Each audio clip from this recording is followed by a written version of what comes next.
It was a real selective process for us. We'd signed quite a bit in December on the offensive side, kind of the numbers we were looking for. We only had really a few spots, and we're still, still chasing after a couple, even as things continue to go on. So that's positive that way. And we were able to add Cole Thomas as kind of the only guy that's added in the second one on offense there, and then we'll kind of see how things still progress as it goes forward. But a big thing for us was making sure we got the right guy, and being late to the kind of the dance in December, recruiting wise, it was not going to just add bodies to add bodies on our side of the football.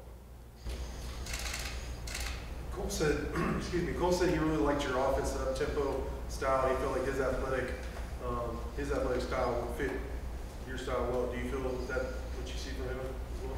Oh yeah, and we actually we were recruiting him at Utah State. He actually came on a visit to Utah State when I was back there in December for the bowl game. So I got to spend 2 official visits with him in that way. But no, we evaluated him last year and his kind of his athleticism, how tall he is, how much he can move, and all those things. We think it fits kind of in, and he's tackle prospects are what we kind of want to lean on for the most part in the recruiting class, and I think we've got 3 of those in this class, and he kind of adds to that. How big do you think? Like, what's his ideal weight? You think? Oh, I don't know. He's got a lot of room to grow when you look at size potential, because he's all of the. He's in that 6'6", 6'7" range. After you get to a point, it's just they're just tall, in that way, and he's that. I think 310 to 320 won't be hard for him to carry at an easy way, and maybe even more so as he matures in that. We all know how it's easier to add weight as you get older. Especially doing recruiting. Coach David Collier from the ABC here in town. I know he's not part of today's particular class, but how much of an impact will playing Mannix be this year? Oh, really excited for him and everything. And we're going through the process now to see if he's able to go this fall, and that's kind of an ongoing process with our compliance office and that. But it was interesting. We didn't play Nevada last year when I was at Utah State, but we ended up having their video a lot, and he kind of, every game we watched where Nevada was on it, it was always like, well, who made that one? Oh, it was number 1. It was number 1. So, he kind of stood out to us. So when we came here and the process started happening, and Coach Wells kind of called and he said, receiver from Nevada, and I said, yeah, I'd seen he was leaving. He goes, it's number 1. I was like, oh, that's the guy who made all the plays. And so but just how he fits into our offense, at the H position, he's kind of the ideal guy. He kind of has that, and having the experience he has and as many plays he's made, and he's really made a lot more vertical plays than what I think you'd think of as a guy at the slot position. A lot of wheel routes, a lot of vertical, a lot of corner routes with his yards per catch and everything. So really excited to see kind of hit spring and get things rolling. Coach Bailey Burmaster, also ABC affiliate. When you evaluate the offense, which position group are you most excited about to see what they're capable of doing with the talent you have in that group? Oh, the guys we brought in at the receiver position, those 2 guys, Trey and Cantrell, coming in and being able to do that, it's going to be kind of a lot of fun to add into the mix of guys we have here. Probably the one that's going to be the newest is the tight end. Bringing in 2 guys that are both going to be expected to play. Simon's here now, kind of going through the things, weight's going up, strength's going up, anxiety of college life is probably going up as he goes through it. And then when we get Kuntz here, and he'll get here in May and kind of get things rolling, but that's just kind of a new position for those guys. So kind of seeing how they fit in, and that'll be, the jumps that our guys normally have made in the past coming out of spring, a guy like Simon who's going to be here, who's really a high school senior, who should be getting ready for the prom, but instead Luke Wells is going to be yelling at him every day on how to block power, and then all of a sudden goes through the summer with Coach Scholes and all this stuff, and then we get into 2-a-days and he'll be a different guy as opposed to what normally true freshmen look like. So those 2 guys are going to be really, really fun to kind of go. And I always enjoy, Maverick at quarterback. It'll be fun kind of working with a new guy. Coach Jeff Bar with Double T 97.3. Is there something about this entire offensive class that, other than just them committing to Texas Tech, but that they all kind of share in common? Well, I think a lot of them had kind of built up a bond beforehand and kind of wanted to stick together through the process.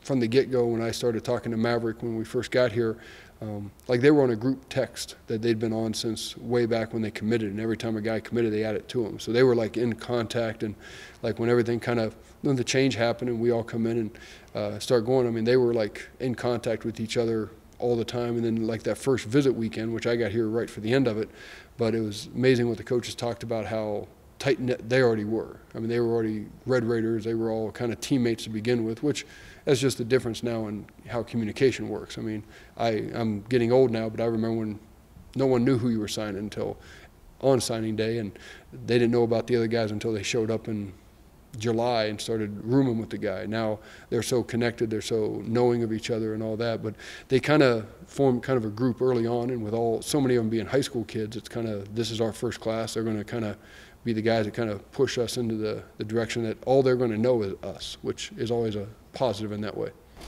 When you guys first got here, you had the rush to get that first initial signing class. This is the tail end of that with whatever comes left, but is now like the first official time where you're just getting back on track of all the chaos that happens with the change, and now you just get to be the offensive coordinator like you were last year, and the timing of things starts to get back in sync?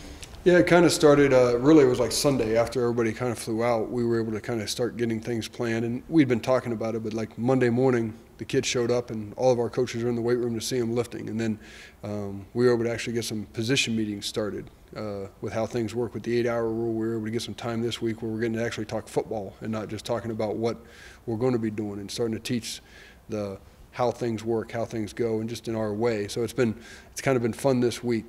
Guys are coming by to watch extra video, coming by to talk football, coming by to kind of start to do what really matters, and getting out of the kind of the recruiting part of it where you're telling everybody how great they are and how great it's going to be and everything. Now it's like, okay, here we are, this is what we got, and this is what we got to improve on. So I enjoy this as much as any time, and what it'll be next is I can't wait till March, whatever day we start spring ball, to get that first one, get on the field and be excited about it, and then come off the field and go, oh my gosh, where are we at? So that's all part of it, but it's kind of exciting. Coach Williams from the Lubbock Avalanche Journal. What does Trevor Robertson look like to you? He is a giant. I mean, it's funny how big a human he is. I mean, in the weight room and that, I mean, he makes all the other guys look small just being around him and all that. But he's he's really working hard. And this is it's a huge transition for him, coming from the size of program he was in and kind of being he's still going to be the biggest guy. He's always around, but now he's around other guys that are similar to that, and he's being held to a standard, and the other guys have kind of really taken him in, and it's a change. I mean, he's a senior in high school, living on his own, going through things, so there's good days and bad days, and just like you go through this all the time, and Coach Farmer's done a great job with kind of the transition, but his really the size he is and how well he moves. I got to watch him yesterday do some pushing some sleds and some carrying things and kind of seeing him move, but how well he moves for a guy that big, and that way how it's kind of a natural running form that he has. So really excited just as he gets stronger and bigger, and kind of his weight kind of goes both directions. I mean, he's adding muscle and everything. We're also taking off some of the stuff that you want to get rid of, so it kind of goes up and down a little bit more than what guys will as they go through the program. Generally speaking, when you're looking at tackles, you want guys who are you think who are as tall as they can be, but to see someone who's rare to have that height playing that position, does it also present a problem with him being able to sink his hips? Or? Well, it kind of becomes a two thing, and in the evaluation process, a lot of it was how athletic is he?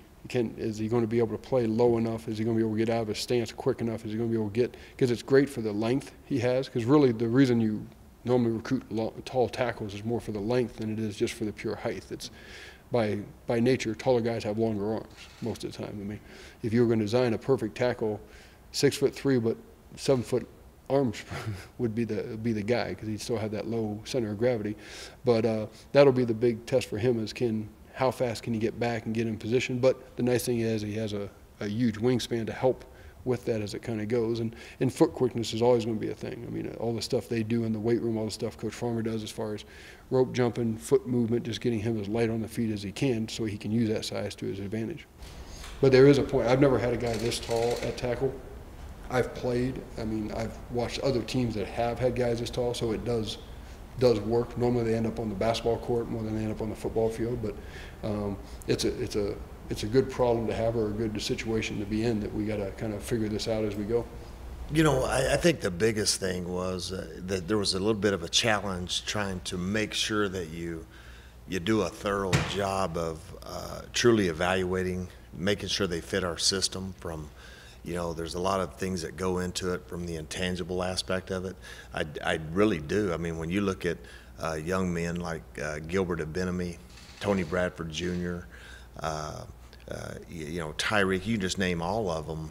The one thing the group that we got here early, and then the group that we got, you know, here today, the thing that impresses me about them is their character.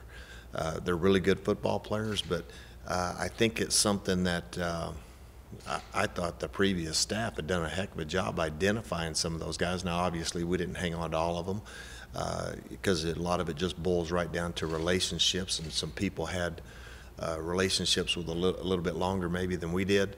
But I think we accomplished what we need to, you know. And again, there's still the evaluation for what we really currently have is hard to adapt. That's where it's all changed, you know, now with the new transfer rules and the portal and things like that. A lot of things can change in between now and obviously next season. How has that, since you brought it up, how has the transfer portal changed your job? It's basic. I mean, it's like it's almost like turned into free agency. I mean, it's kind of it's a new dynamic that I don't know if they even really realized what it was going to really turn into. But you know, from the aspect of being able to look in the portal and identify a need that you may have, I mean, to me, it's a great thing. I mean, we go through spring football and maybe there's a deficiency in a certain area that we may not have been expecting, or unexpected situation. I think it's a good thing, really. It is for the players for sure, and I think it can be a good thing for teams as well. Do you expect to, I mean, I know you said you go through the spring football period and all that, but do you expect to hit the transfer portal heavily? You know, it's interesting. I mean, I think we no doubt will. I mean, there's players that reach out to you, you know, maybe through former and prior relationships, and so I think that could obviously be a possibility. That we'll just see how things pan out here over the course of spring and summer. Coach Don Williams from the Lubbock Journal. Can you kind of give some of your individual impressions of some of these defensive players that you got? Yeah. One, I think it starts up front with Tony Bradford Jr. I mean, the guy,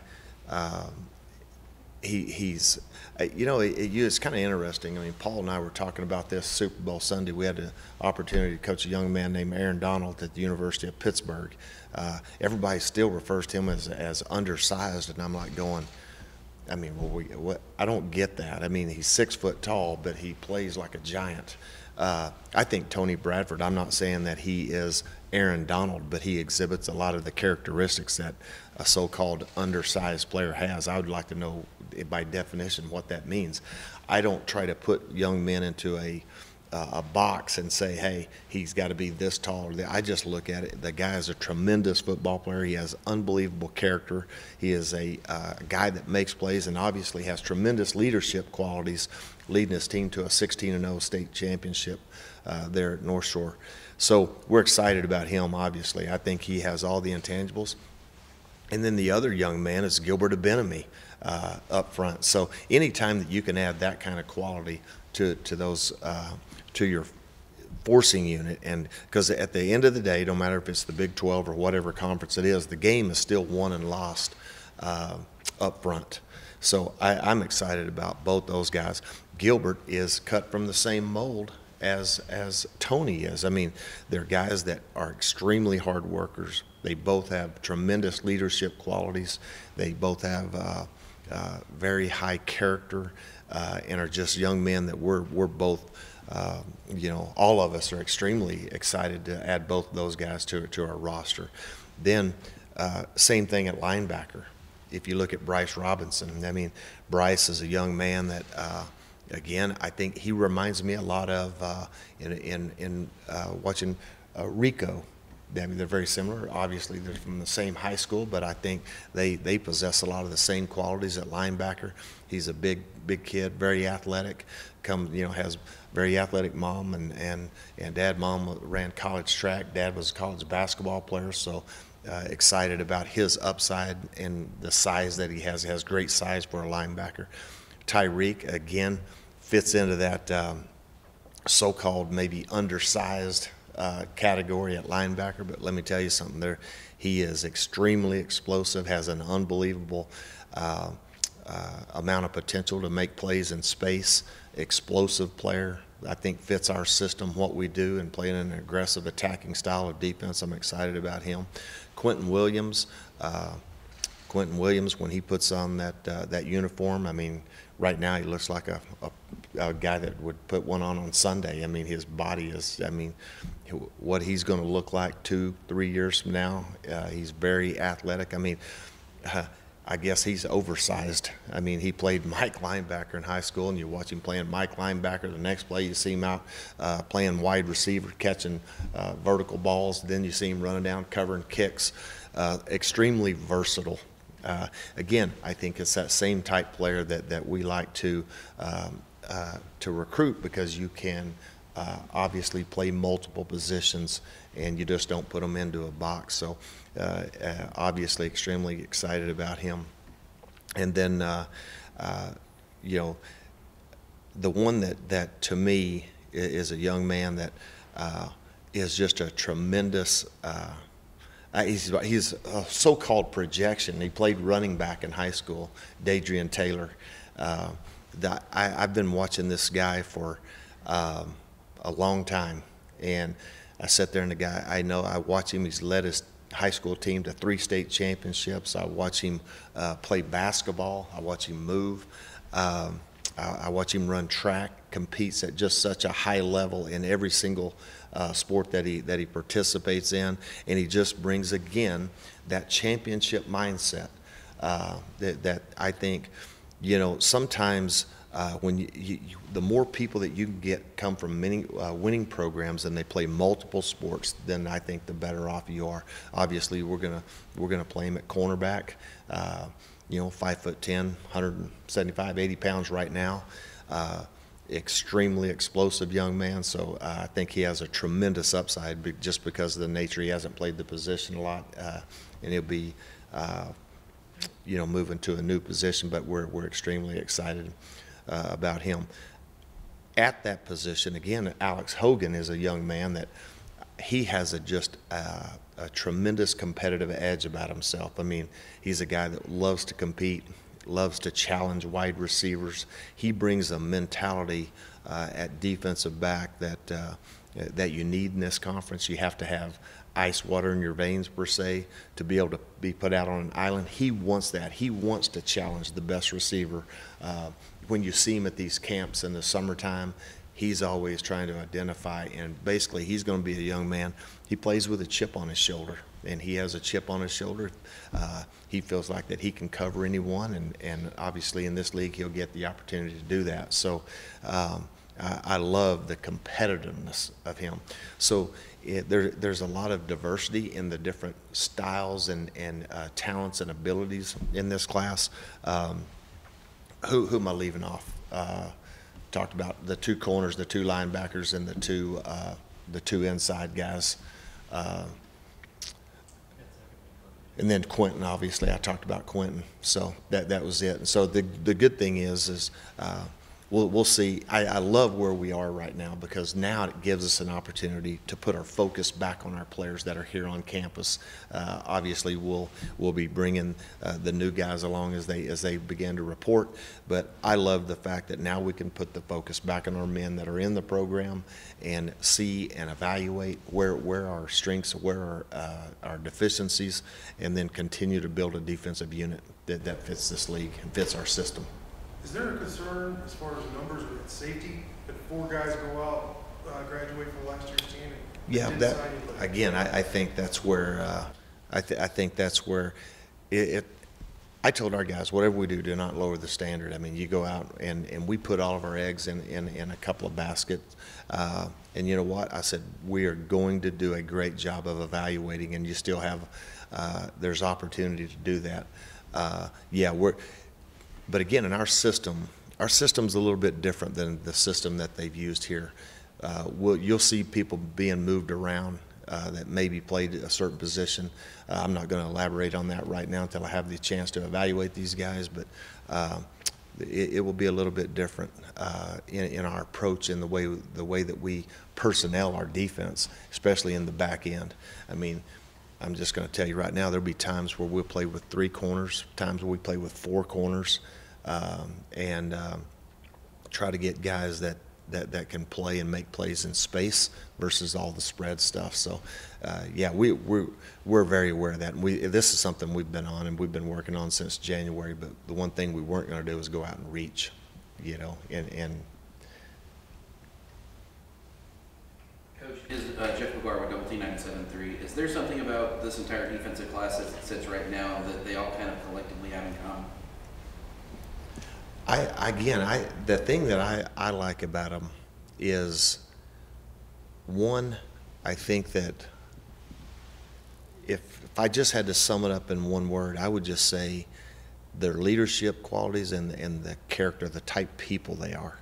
I mean, that's the thing that jumped out of me. I mean, again, when you talk about Bryce Robinson, when you talk about, I mean, these young men they're good. You can just tell by meeting them. I mean, from Gilbert to Bryce to Tony, to all of them, to Dadrian, to every single one of those men. When you meet them, there's something about those guys that you can tell. It's easy to see they're winners. They want to, it's easy to see why they win.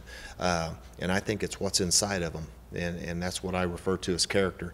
That's the thing that probably jumped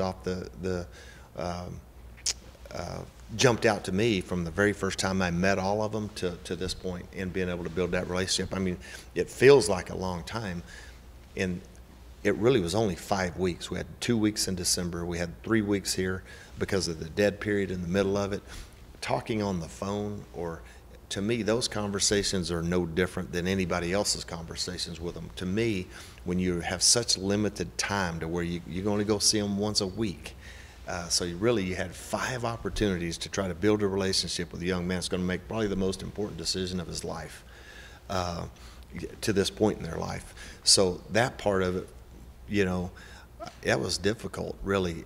But as I began to be around those guys, and even just that one time a week, man, it really jumped out to me that, man, we're on the right people. And I'm excited about that group, and we'll hopefully add to it and finish it out.